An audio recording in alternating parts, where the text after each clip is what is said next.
It happened the summer I turned 16. The nights were muggy, the kind that pressed in on you even behind closed doors. I would stay up late scrolling, listening to my parents' laughter drift up from the porch, pretending everything was normal. But sometimes, after midnight, the house got too quiet. One night, I wandered into the dark kitchen in search of snacks, the only light coming from the fridge. That is when I noticed her, a woman standing just outside the kitchen window, framed by moonlight. She was motionless, her face half hidden by tangled hair. The weird thing was, the window only showed the empty backyard. There was no way someone could be out there. Still, our eyes met in the reflection. My heart skipped. I blinked, and the face was gone. Just me, wide-eyed and pale in the glass. I told myself it was a trick of the light, a reflection. Just my imagination. But over the next week, she kept appearing. Whenever I passed the mirror too quickly or checked my phone screen in the dark, there was the faintest outline, a woman's shadow just behind my shoulder. Sometimes, I would catch the shape hovering in my bedroom mirror, watch it flicker out of view when I turned on the lights. My skin prickled every time. I stopped sleeping. Bags grew under my eyes. My parents started worrying, but I said nothing.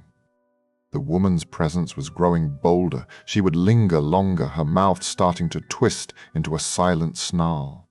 I taped the bathroom mirror, covered my windows at night. It did not help. She found new places. I began to dread my own reflection. One stormy night, my fear turned to anger. Thunder shook the house, and the power cut out, plunging everything into darkness. I grabbed my phone to find a flashlight. In its black screen, I saw her behind me, clearer than ever, mouth stretched wide, eyes wild. This time she was almost real, her cold breath grazing my ear. I spun around, screaming, but there was nobody there. My mom burst in with a candle, worry slicing through her sleep mask. She could not see what I saw. I smashed the phone on the floor in panic. Glass shattered, and something like a whisper hissed from the cracks. "Let me in!"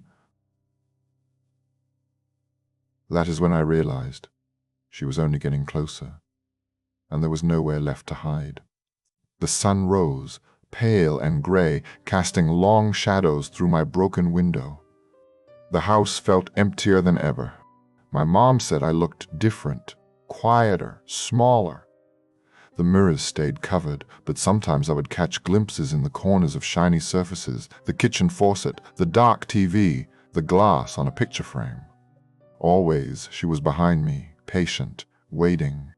Some nights I still hear her whisper, "If it is quiet enough, one day I will be the face looking out, and you will be the one stuck in the glass." And that is why we do not leave the lights off in this house after midnight.